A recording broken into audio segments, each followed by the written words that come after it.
A ligação que acabou com meu casamento chegou às 11h47 de uma terça-feira de dezembro. Eu estava de pé no escritório da minha transportadora na Avenida Beira Rio, em Curitiba, olhando para um manifesto de uma carga de suco de laranja concentrado que precisava chegar a uma fábrica em Joinville até quinta-feira de manhã. Tomás estava do outro lado da mesa discutindo com o despachante em Londrina sobre um motorista. O rádio na parede tocava uma música sertaneja que meu pai teria chamado de o tipo de música que faz um homem se perguntar o que fez de errado na vida. Era uma terça-feira normal, 11 dias antes do Natal. Meu celular tocou. Atendi. Oi, o que houve? Estou no meio de um manifesto agora. Rômulo. A voz dela estava plana. Acabei de herdar milhões de reais do tio Flávio. Parei. Tomás parou. O que você disse? R. 81 milhões. O fundo caiu na minha conta hoje de manhã. Thalita, a gente conversa sobre isso quando eu chegar em casa hoje à noite. Arrume suas coisas. Saia de casa. Não esteja aqui quando eu chegar com as crianças da escola. E nunca mais tente vê-las. Você não vai ganhar essa briga, Rômulo. Não contra esse tanto de dinheiro. Thalita, o que você está fazendo agora? Me conta o que está acontecendo. A linha ficou muda.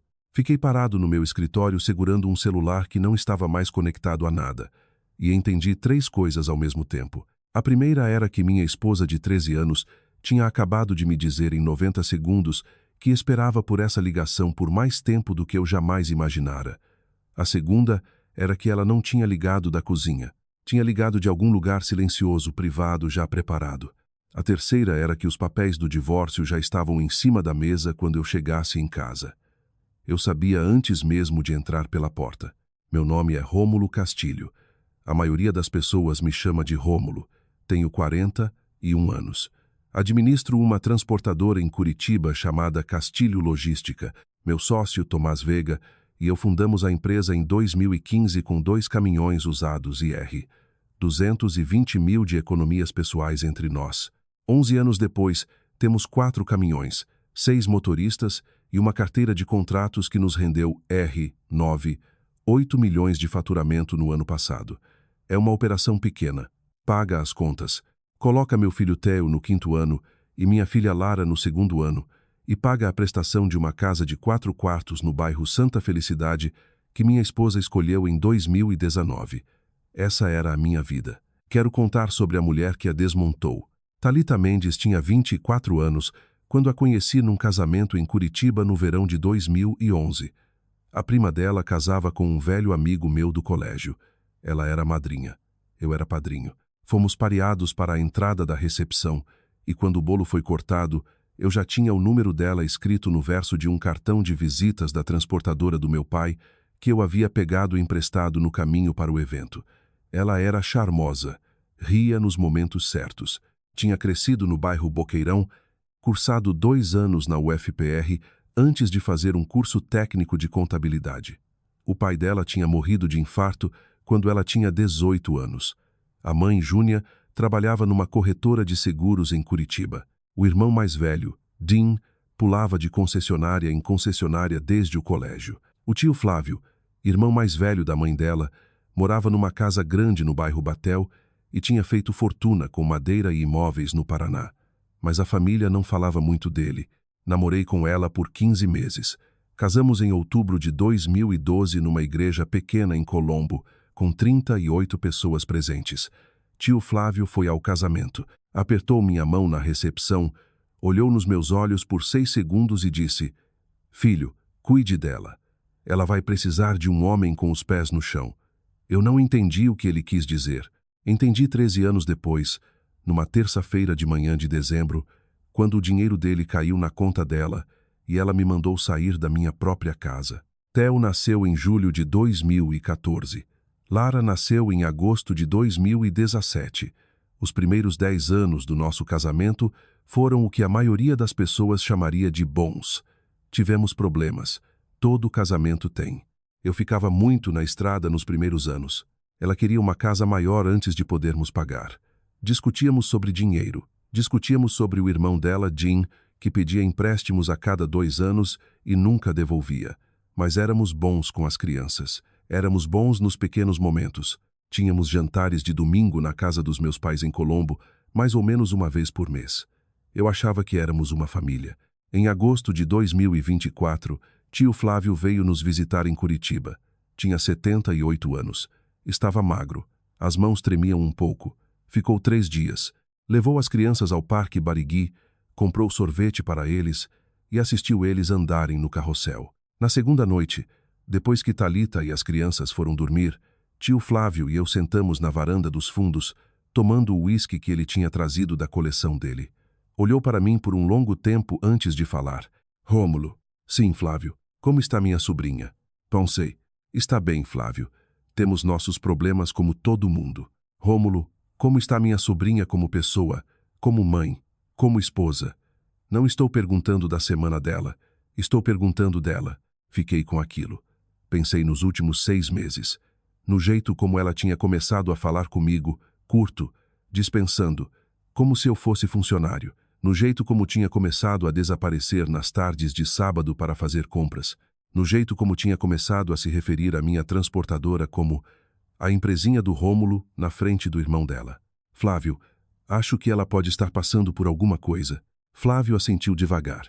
É disso que tenho medo. O que você quer dizer? Ele me olhou. Os olhos sob a luz da varanda eram da cor de ardósia velha. Rômulo, conheço minha sobrinha desde o dia em que ela nasceu. Ela é filha da minha irmã Júnia. Eu a amo, mas ela sempre foi uma menina que media a vida pela vida dos outros e sempre se achava menor na própria balança, e isso é um jeito perigoso de viver. Sou velho, Rômulo. Não vou estar por muito mais tempo. Tenho coisas para arrumar, e uma das coisas que quero arrumar é garantir que o que eu deixar para trás não vire uma arma nas mãos de alguém que já começou a se perder. Eu não entendi. Disse a mim mesmo que era um velho sentimental. Disse a mim mesmo que era uísque. 16 meses depois, meu celular tocou às 11h47 de uma terça-feira de dezembro e finalmente entendi o que Flávio Whitlock tinha tentado me avisar. Cheguei em casa do escritório às 12h23. São 12 minutos do galpão na beira-rio até minha casa em Santa Felicidade no trânsito normal. Fiz em 9. Não lembro da viagem. Lembro de entrar na minha própria garagem e ver o carro da Thalita estacionado torto, como se ela tivesse pressa. E lembro de pensar, quem tem pressa de voltar para casa para esperar o marido? A resposta era alguém que já estava preparado. Entrei pela porta da frente. A árvore de Natal estava montada na janela. As meias das crianças estavam penduradas. O desenho do Theo de uma nave Lego ainda estava na geladeira desde o sábado anterior. Tudo parecia exatamente como quando saí para trabalhar às 7h15 daquela manhã. Thalita estava sentada à mesa da cozinha. Usava um suéter que eu não tinha visto antes, cor de creme, cachemira. O cabelo estava arrumado. A maquiagem estava feita. Tinha uma xícara de café na frente dela e uma pilha de papéis na mesa ao lado, talvez 40 páginas encadernadas com uma capa verde que dizia em letras pretas no topo: Petição de dissolução de casamento, Estado do Paraná. O cabeçalho no canto superior direito dizia: Cravo, Associados. Fiquei parado na porta da minha própria cozinha. Ela olhou para mim, sorriu. Não era um sorriso verdadeiro. Era o sorriso de uma mulher que tinha ensaiado esse sorriso no espelho por pelo menos uma semana. Rômulo, Thalita, eu te ofereceria café, mas acho que você não vai ficar muito tempo. Caminhei até a mesa. Puxei uma cadeira. Sentei. A petição estava na minha frente. Ela já tinha assinado a cópia dela. Empurrou a segunda cópia na minha direção. Li a capa. Li a parte de divisão de bens. Li a proposta de guarda. Guarda total para ela. Visitas supervisionadas para mim em sábados alternados das 9 às 10 ACT, sem pernoites. Li o bilhete anexado no final da última página na letra dela. Rômulo, essa é a forma mais limpa. Não lute. O advogado diz que se você assinar hoje, podemos terminar até janeiro. Olhei para minha esposa. Desde quando o rolo escravo é seu advogado? Ela piscou. Desde quando isso importa? Quanto tempo, Thalita? Alguns meses. Quanto tempo é alguns? Rômulo, os papéis estão na sua frente. Assine ou não. Vou levar as crianças e vou me mudar para Balneário Camboriú com o dinheiro do fundo. Se você assinar hoje, vou permitir sábados alternados. Senão, meu advogado vai pedir guarda total por instabilidade profissional e ausência. E você vai ver, los nos feriados que conseguir negociar se conseguir. Qual você prefere? Peguei a caneta. Ela tinha colocado uma caneta preta cross com clipe dourado. Tinha comprado para mim no nosso 5º aniversário em 2017. Tinha colocado a caneta do nosso aniversário para eu assinar a entrega dos meus filhos. Assinei. Assinei todas as páginas que ela tinha marcado. Devolvi a caneta.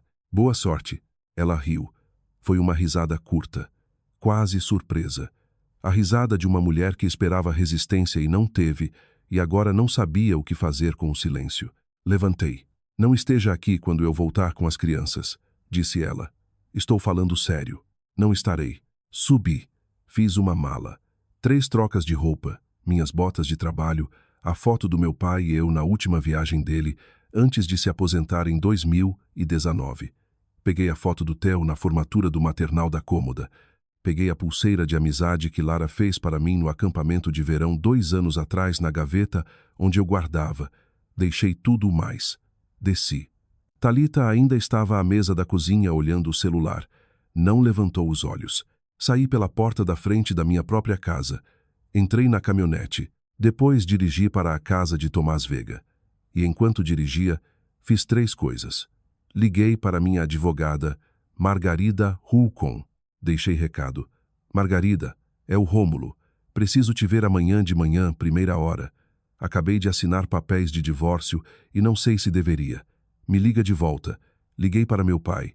E comecei a pensar porque Flávio tinha me avisado 16 meses antes na minha própria varanda sobre algo que eu não tinha entendido. E agora eu começava a me perguntar se Flávio tinha me avisado de propósito. Tomás Vega abriu a porta de camisa do trabalho com o logo da transportadora bordado no bolso do peito. Tinha 43 anos. Olhou meu rosto por 2 segundos e se afastou. Entra. A esposa dele, Hannah, estava na cozinha. Tinha 41 anos. Era enfermeira no hospital de clínicas. Era amiga de Thalita havia 10 anos. Deu uma olhada em mim e disse, o que ela fez? Contei. Quando terminei, ela atravessou a cozinha, me abraçou forte e deu um passo para trás. Rômulo, preciso te contar uma coisa. Deveria ter te contado há 1 ano, e não contei, e me desculpe. O quê? Thalita vem me contando há 14 meses que ia virar outra pessoa em breve. Me disse em agosto que o tio Flávio estava doente e que as coisas iam mudar para todo mundo em breve. Achei que era uma herança pequena. Não sabia que ia ser isso. Você deveria ter me contado, Hannah. Eu sei. Me desculpe. Mas Rômulo, escuta. Se ela me contava isso tudo há 14 meses, então planejava isso há 14 meses. Os papéis que sua esposa te entregou hoje não foram feitos na semana passada. Esses papéis foram feitos meses atrás e estavam na gaveta do advogado dela, esperando o dia em que Flávio morresse. Tomás colocou um copo de uísque na minha frente. A mesma marca que Flávio tinha levado para minha casa em agosto de 2024. Rômulo, você assinou aqueles papéis rápido demais. Sei que assinou porque estava em choque. Entendo. Mas, amigo, você assinou guarda total. Vamos recuperar isso. Amanhã de manhã você vai ao escritório da Margarida Hulcon. Hoje à noite você vai para a casa do seu pai em Colombo, porque seu pai precisa ver seu rosto. Tomás, você disse que Flávio me deixou um aviso. Você me contou no caminho para cá. A coisa de agosto de 2024, a varanda, o uísque. Rômulo, um homem de 78 anos, não tem aquela conversa com o marido da sobrinha na varanda com uma garrafa de uísque sem motivo. Ele tinha um motivo. Amanhã de manhã você descobre qual foi. Dirigi para Colombo às 20h30. São 30 quilômetros da casa de Tomás no bairro Boqueirão até a casa do meu pai em Colombo, se você pegar a BR-277 no escuro em dezembro com neve nos acostamentos. Demorei 45 minutos.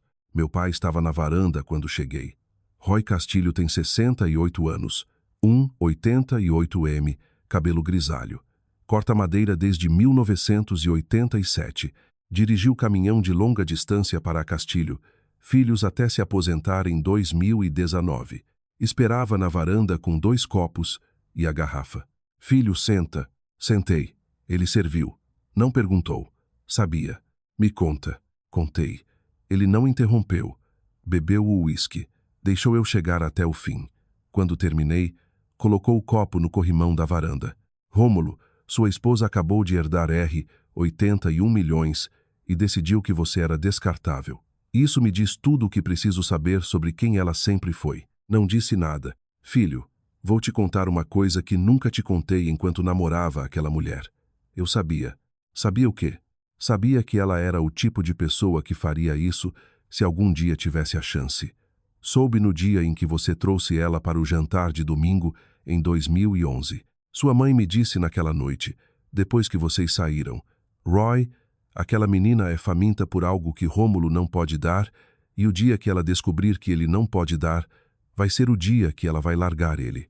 Pai, eu nunca te contei porque você gostava dela. Nunca te contei porque achei que talvez ela crescesse e virasse alguém melhor. Mas vou te contar agora porque o casamento acabou e você está sentado na minha varanda e precisa ouvir de alguém. Pegou o copo. Você vai ganhar essa briga, Rômulo. Sabe como eu sei? Porque você não discutiu quando ela te entregou os papéis. Você assinou. Devolveu a caneta. Disse, boa sorte. Isso é o que um homem que vai ganhar faz. Um homem que vai perder discute. Um homem que vai ganhar bebe o uísque e espera o momento certo. Pai, acho que Flávio me deixou um jeito de ganhar. Meu pai virou-se para me olhar. O que você disse? Em agosto de 2024 ele veio visitar. Sentou na minha varanda. Me disse que estava preocupado com Thalita. Me disse que estava arrumando as coisas. Amanhã vou a Margarida. Acho que Flávio me deixou algo. Meu pai ficou quieto por muito tempo.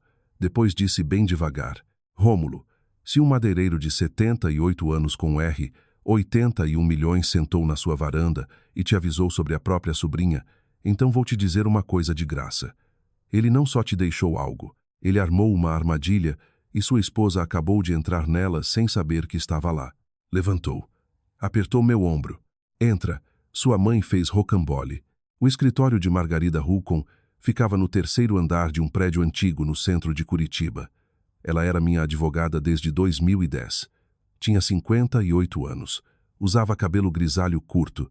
Tinha um jeito de olhar por cima dos óculos de leitura que fazia você sentir que ia ser salvo ou eviscerado. Entrei no escritório dela às 8h de uma quarta-feira carregando uma cópia dos papéis do divórcio. Margarida leu. Por 10 minutos não disse nada. Virou páginas. Pegou uma caneta e fez anotações num bloco amarelo. Parou na parte de divisão de bens por um longo tempo. Parou na parte de guarda ainda mais. Quando terminou, colocou os papéis na mesa e olhou para mim por cima dos óculos. Rômulo, o tio da sua esposa, Flávio. Quando ele morreu? 8 de novembro, cerca de um mês atrás. Quanto deixou? 81 milhões, pelo que ela disse. Tudo para ela, aparentemente. Tudo. Ele não tinha outros herdeiros. Nunca casou. Não teve filhos.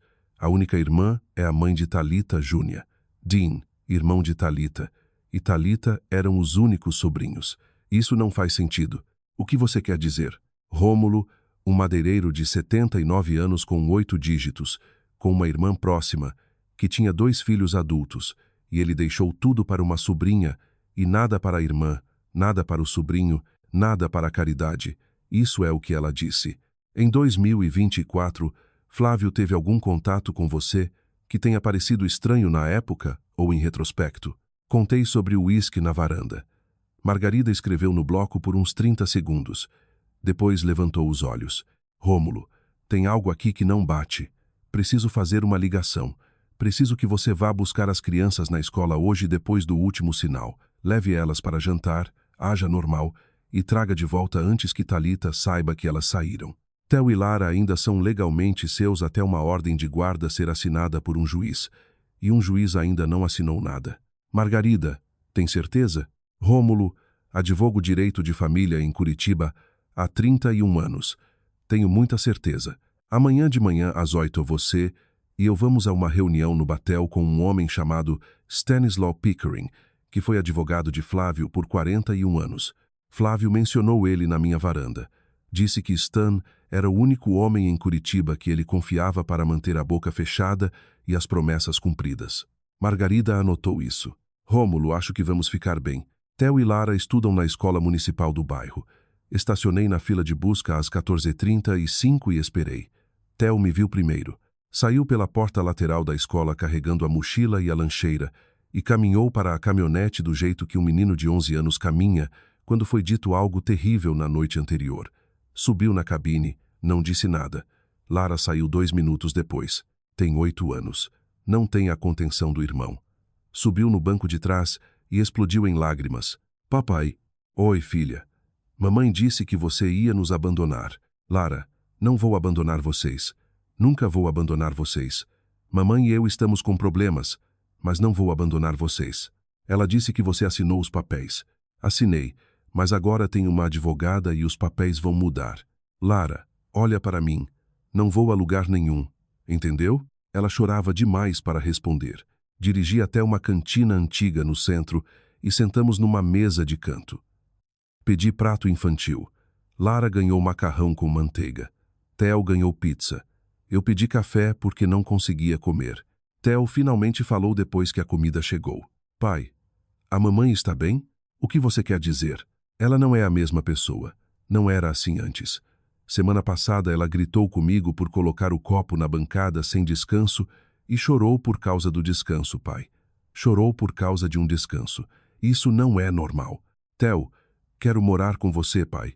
Lara também. Mamãe disse que você nunca teria permissão. Olhei para meu filho. Tinha 11 anos.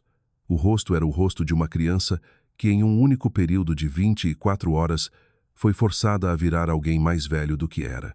Theo, vou lutar por vocês. Não posso prometer o que o juiz vai decidir, mas posso prometer que vou lutar o mais forte que já lutei por qualquer coisa na vida. E posso prometer que, aconteça o que acontecer, vou ser pai de vocês todo dia pelo resto da minha vida. Acreditam em mim? Sim.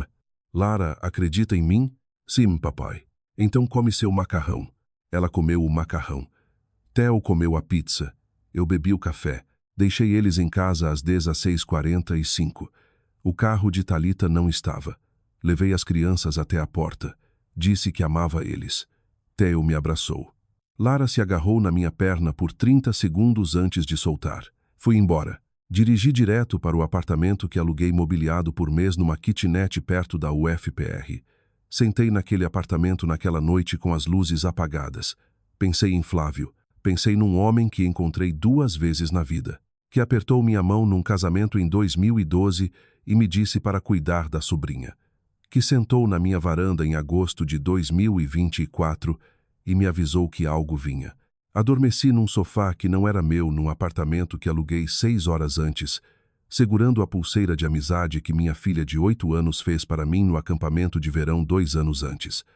Amanhã era quinta. Amanhã eu me encontraria com Stanislaw Pickering. O escritório de Stanislaw Pickering ficava no 2º andar de uma casa vitoriana reformada no bairro Batel. A casa era escritório de advocacia desde 1934. Ele tinha 72 anos. Era magro, tinha cabelo branco e bigode branco fino. Advogava sucessões e fundos em Curitiba. Havia 46 anos e fora advogado particular de Flávio por 41 deles. Serviu café para Margarida e para mim. Senhor Castilho, o tio da sua esposa, meu cliente por 41 anos, me falou sobre o senhor na primavera de 2024. Disse que tinha te encontrado exatamente uma vez na vida num casamento em 2012. Disse que passou 6 segundos olhando para você naquele casamento e decidiu que você era um homem com os pés no chão. Me disse em 16 de maio de 2025 que pretendia fazer mudanças significativas no plano sucessório dele e que essas mudanças foram motivadas pelo que ele descreveu como a perda de caráter da sobrinha. Senhor Pickering, disse Margarida, nos conte tudo. Stanislaw abriu uma pasta.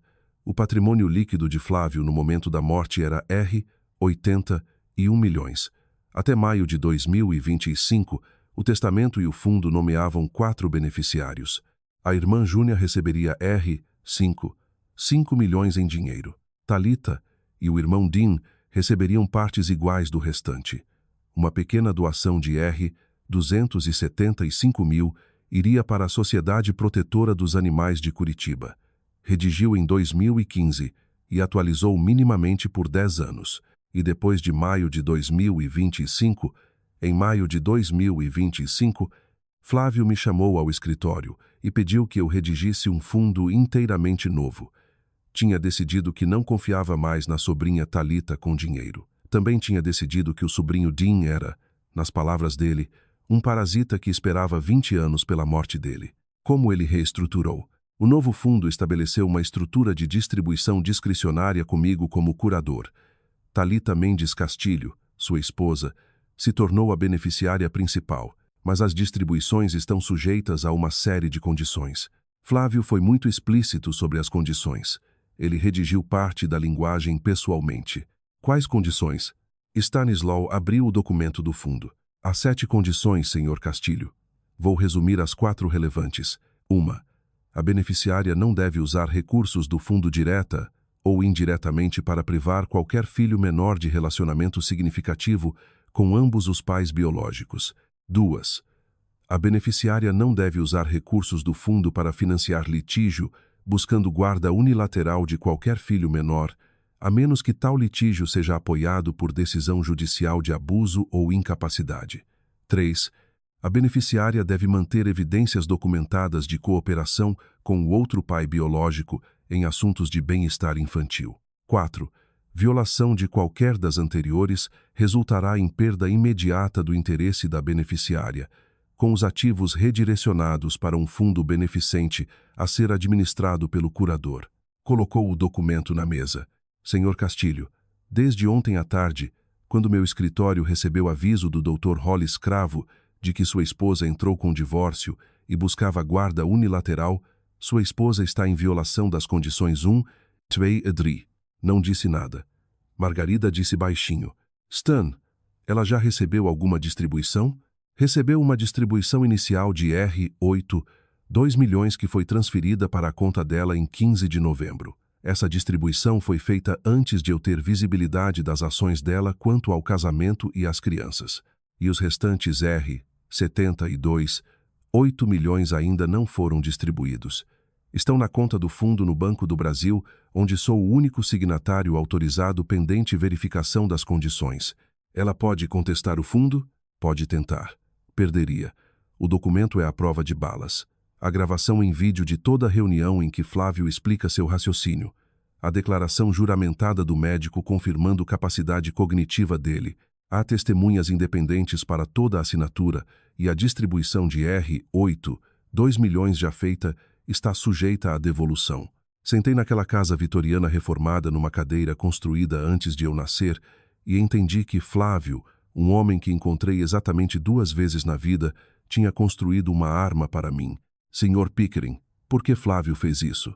O velho advogado me olhou por um longo momento. Sr. Castilho, Flávio me disse na última vez que nos encontramos antes da morte dele, que passou a vida inteira vendo a irmã Júnia criar 2 filhos que nunca se tornaram exatamente as pessoas que Júnia esperava. Me disse que Talita tinha casado com um homem que ele acreditava ser a melhor coisa que já tinha acontecido para ela. Me disse que tinha observado ela nos últimos 3 anos da vida dele começar a ressentir o próprio homem que a salvara de si mesma. Me disse que tinha medo do que ela faria com dinheiro. E me disse que queria garantir que, o que quer que ela fizesse, o dinheiro dele não fosse a arma que ela usasse para fazer. Stanislau ferrou a pasta. Me disse, Sr. Castilho, que você era um homem trabalhador, que homens trabalhadores mereciam proteções de homens trabalhadores e que ele ia garantir que a sobrinha não pudesse usar o dinheiro da madeira dele para tirar filhos de homens trabalhadores das casas de homens trabalhadores. Não soube o que dizer. Margarida disse, Stan, você testemunharia no tribunal de família? Estou esperando alguém perguntar.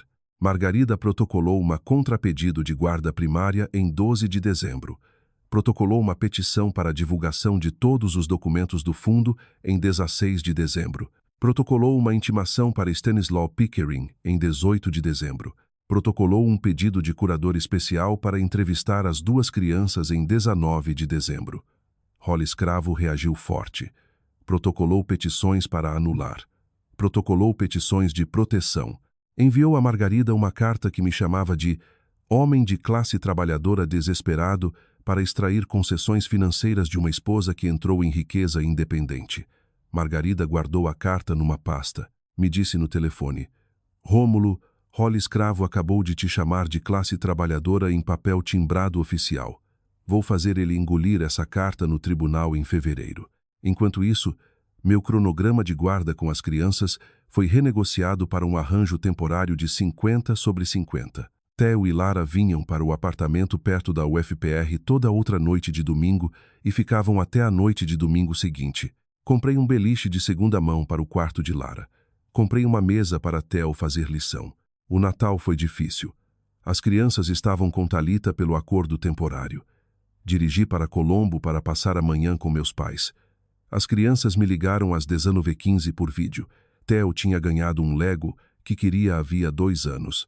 Lara tinha ganhado um ursinho que batizou de Sr. Fitzgerald. Os dois pareciam cansados de um jeito que crianças de 8 e 11 anos não deveriam parecer na noite de Natal. No final de janeiro, Owen Driscoll me ligou. Owen era motorista de longa distância que trabalhava na Castilho Logística desde 2017. Tinha 48 anos. Conhecia meu pai havia 40 anos e era meu amigo desde que entrei no ramo de transporte. Rômulo, preciso te contar uma coisa. Vi sua esposa no restaurante Churrascaria Estância em Pinhais há uns 2 meses. Final de setembro. Ela estava numa mesa de canto com 2 homens. Na época não pensei nada. Achei que era negócio. Mas depois do que está acontecendo, comecei a pensar. Owen, quem eram os homens? Um era mais velho, uns 50, terno, cara de advogado. O outro era mais novo, meia idade. Reconheci. Era o irmão dela, Dean Mendes. Owen, tem certeza? Rômulo, vendi carros para Dean Mendes. Comprei o Camry da minha mãe na concessionária dele em 2020. Tenho certeza. Você tirou fotos? Tirei 2. Não sei por que na época.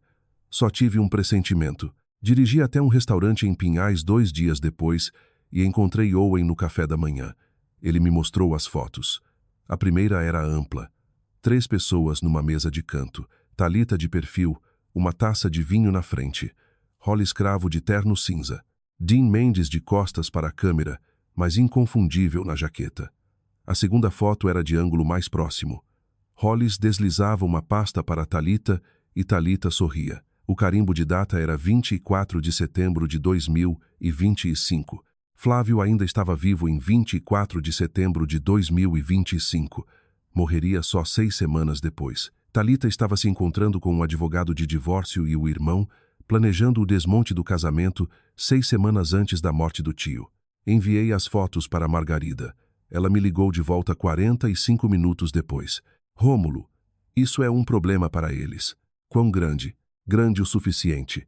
No final de janeiro, fui ver Júnia Mendes. Júnia tinha 67 anos. Morava numa casinha simples em Pinhais, que comprara com o marido Marvin em 1986. Marvin morrera em 2004. Dirigi até a casa dela num sábado de manhã de final de janeiro com Theo e Lara no banco de trás. Júnia abriu a porta antes de eu bater. Rômulo, entra. Manda as crianças entrarem também. Tenho chocolate quente. Entramos. Júnia colocou as crianças na mesa da cozinha com um livro para colorir. Me puxou para a sala da frente. Rômulo, sei quem minha filha é há 39 anos. Sei desde que ela tinha 3 anos e mentia na minha cara sobre ter comido o biscoito que eu disse para não comer. Sei quem minha filha é, Rômulo. E passei 39 anos esperando que um dia ela virasse alguém de quem eu pudesse me orgulhar. Não interrompi. Quando ela te conheceu, achei que finalmente tinha acontecido. Você era um homem bom. Amava ela. Disse ao meu irmão Flávio, no primeiro Natal depois do casamento, que achava que Thalita tinha encontrado um homem que ia torná-la melhor. Flávio me disse, Júnia, homens não tornam mulheres melhores. Mulheres decidem ser melhores. E não tenho certeza se sua filha decidiu ainda. Ele estava certo, estava sempre certo sobre ela. E em 2024, quando ele te visitou em Curitiba, sentou no meu sofá na noite antes de voltar e me disse, Júnia, sua filha vai fazer algo terrível quando eu morrer. Vou garantir que ela não possa fazer com meu dinheiro. Fiquei com aquilo. Júnia estendeu a mão por cima da mesa de centro e segurou a minha. Rômulo, quero te contar mais 2 coisas. A primeira é que eu sabia o que estava no fundo de Flávio antes dele morrer. Ele me pediu para assinar como testemunha numa das reuniões. Não contei para Thalita. Não contei para Dean. Deixei ela entrar nessa achando que tinha vencido. Júnia, a segunda é que ela está gastando dinheiro que não tem. Deu entrada numa casa em Balneário Camboriú há 3 semanas. R3 milhões contra a herança que ainda não tem acesso. Dean assinou os documentos da entrada junto. Ela tem contado para a família que vai mudar as crianças para Santa Catarina em março. Rômulo, ela não tem o dinheiro. O grosso do fundo está travado na assinatura de Stanislaw. Ela tem os R8, 2 milhões da distribuição inicial, e é só isso que tem. Júnia, por que você está me contando isso? Ela apertou minha mão. Porque ela é minha filha, Rômulo, e eu a amo. Mas Theo e Lara são meus netos, e eu amo eles mais. E meu irmão confiou em você, e Flávio foi um juiz melhor de pessoas do que eu por 40 anos. Liguei para Margarida naquela noite. Contei o que Júnia disse. Margarida ficou quieta uns 10 segundos. Depois disse bem calma. Rômulo, Thalita acabou de cavar a própria cova um pouco mais fundo. Ela está gastando contra o fundo sem autorização. Isso vai aparecer na audiência e vai ser devastador. A audiência de guarda foi realizada em 11 de fevereiro de 2026, no Tribunal de Família de Curitiba, diante da juíza Heloísa Prado. A juíza Prado tinha 64 anos. Estava no Tribunal de Família havia 19 anos. Tinha reputação de cortar o teatro e chegar à verdade de quem realmente ia cuidar das crianças. Hollis Cravo foi primeiro. Levantou-se na mesa da autora de terno cinza, fez uma declaração inicial de 38 minutos sobre minha incapacidade como pai primário. Falou da transportadora, falou das horas que eu trabalhava, falou das viagens que eu fazia para Joinville e Londrina, falou do pequeno apartamento de 2 quartos que eu alugava perto da UFPR, comparou desfavoravelmente com a casa de 4 quartos em Santa Felicidade, onde Thalita morava. Não mencionou o fundo, não mencionou Flávio, não mencionou Stanislaw Pickering, não mencionou as fotos que Owen Driscoll tirou em setembro, não mencionou a entrada na casa em Balneário. Quando sentou às 10h42, parecia confiante. Thalita ao lado dele parecia confiante. Margarida levantou. Não fez declaração inicial. Disse, meritíssima, o réu tem 3 peças de prova para apresentar antes das declarações iniciais. Com permissão do tribunal, gostaríamos de apresentá-las em sequência e depois fazer nossa abertura baseada na avaliação do tribunal sobre as provas. A juíza Prado olhou para Hollis Cravo. Advogado, meritíssima, isso é altamente irregular. Concedido, doutora Hulcom, prossiga. Margarida chamou Stanislaw Pickering como primeira testemunha. Stanislaw subiu ao banco.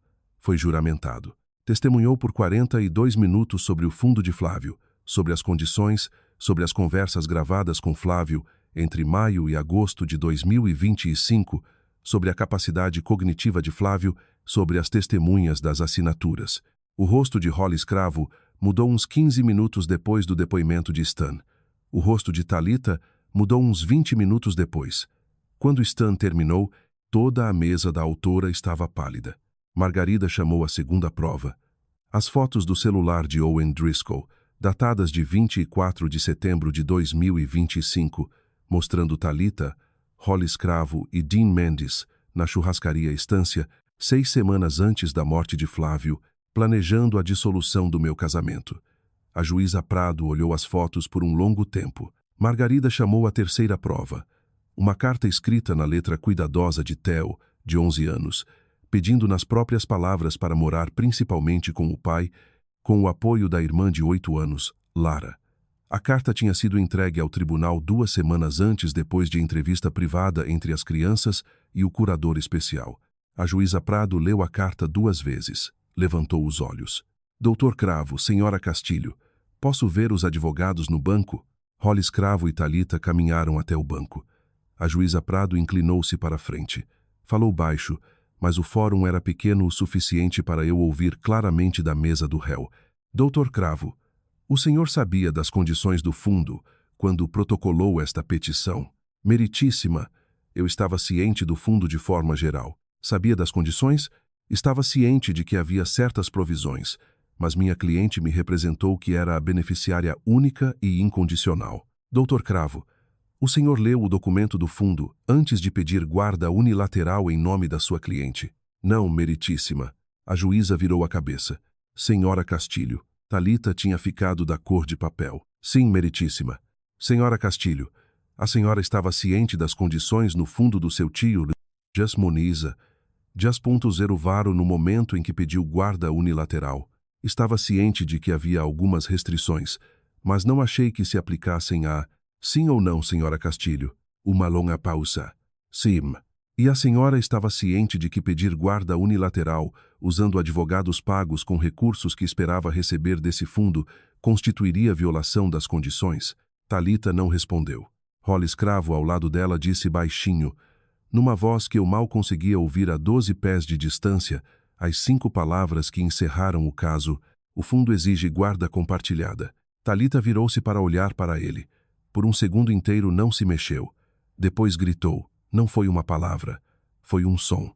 O som de uma mulher que passou 14 meses construindo um plano e viu o plano se dissolver na frente dela no tempo de um sussurro de uma única frase.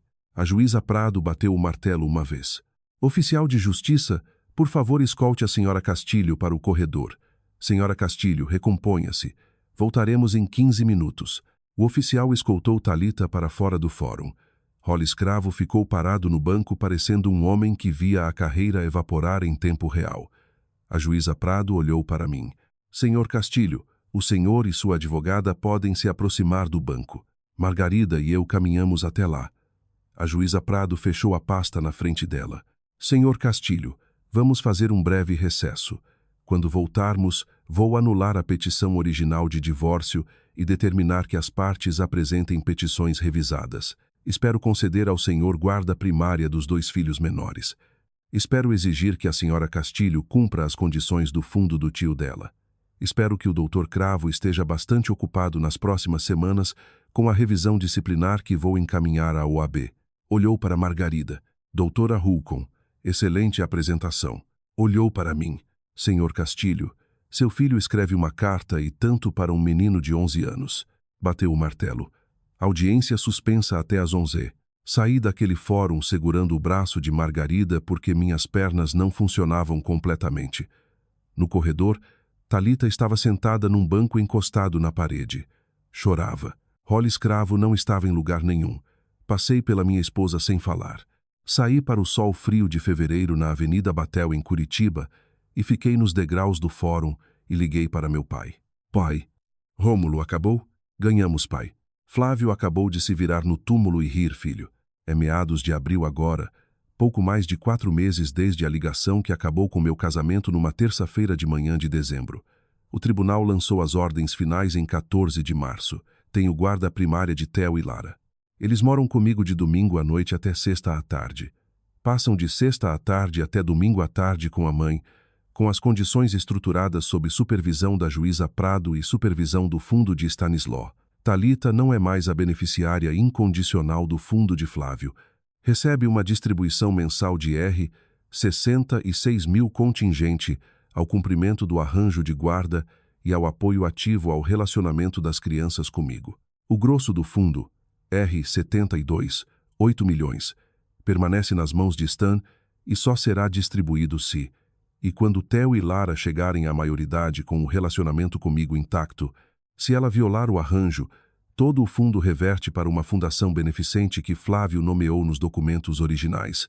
A Fundação Famílias Trabalhadoras de Curitiba, que oferece bolsas para filhos de motoristas de caminhão de longa distância no Paraná e Santa Catarina. Sim, Flávio nomeou assim de propósito. Hollis Cravo está atualmente sob revisão disciplinar da OAB do Paraná. Reduziu a carteira para os 4 processos que já representava em 11 de fevereiro. Não está aceitando novos clientes. O jornal Gazeta do Povo publicou uma matéria sobre o encaminhamento da juíza Prado em 27 de fevereiro. A matéria citou Margarida Hulcon, não citou o Dr. Cravo. Dean Mendes foi formalmente excluído do fundo. Stanislau exerceu uma cláusula discricionária que Flávio tinha incluído no documento especificamente para permitir exclusão de beneficiários que tentassem fraudar o fundo. Júnia Mendes não fala com Talita há 3 meses. Visita Theo e Lara na minha casa a cada outro domingo para jantar. Talita se mudou para um apartamento de 2 quartos em Santa Felicidade. Não se mudou para Balneário Camboriú. Devolveu a entrada da casa em Balneário, tendo perdido o sinal. Tem as crianças nos fins de semana. Theo faz 12 anos em julho. Está mais alto do que eu era na idade dele. Quer jogar futebol no colégio no segundo semestre. Lara faz 9 anos em agosto. Tem um ursinho que batizou de Sr. Fitzgerald e carrega para todo lugar. E quando o Sr. Fitzgerald perdeu um olho em março, dirigi 40 minutos até uma loja de pelúcias no Shopping Muller para consertar. Comprei uma casa de 4 quartos em Santa Felicidade há 2 semanas, mesmo distrito escolar da antiga. As crianças não vão ter que trocar de escola de novo. Tomás tem estado na minha casa nova todo sábado desde que fechei o negócio. Hannah traz jantar. Lara me informou que Tomás não é tio dela, mas um pai bônus, e não corrigi porque Tomás chorou quando ela disse: "E há momentos que você não estraga com tecnicismos. Meu pai dirige de Colombo a cada outro domingo." Me ajudou a instalar uma cesta de basquete na garagem no último fim de semana. Theo fez o primeiro arremesso de 3 pontos 30 minutos depois que meu pai saiu. Dirigi até o túmulo de Flávio no cemitério municipal do Batel no 3º sábado de março. Era um dia claro. Levei uma garrafa de uísque, a mesma marca que ele levou para minha casa em agosto de 2024, e derramei uma pequena quantidade na grama na base da lápide. Disse a única coisa que tinha ido dizer: "Flávio, te encontrei 2 vezes. Você olhou para mim por 6 segundos num casamento em 2012. Sentou comigo numa varanda por 45 minutos em agosto de 2024. Essa é a história inteira do nosso relacionamento nesta vida. E você salvou meus filhos. Não sei por que decidiu colocar o dedo na balança para mim. Nunca vou saber. Mas vou passar o resto da vida tentando ser o homem que você decidiu que eu era. Obrigado de mim, de Theo, de Lara e de todo filho de homem trabalhador que vai receber bolsa da sua fundação enquanto esse dinheiro existir." Derramei o resto do uísque no pé da pedra. Voltei para a caminhonete. Dirigi para casa. Theo tinha terminado a lição. Lara estava lendo um livro sobre uma menina que faz amizade com uma raposa. Tomás estava queimando salsichas no quintal. Meu pai estava a caminho com um saco de pregos e um nível porque tinha decidido que a cesta de basquete não estava perfeitamente reta. Essa é minha vida agora.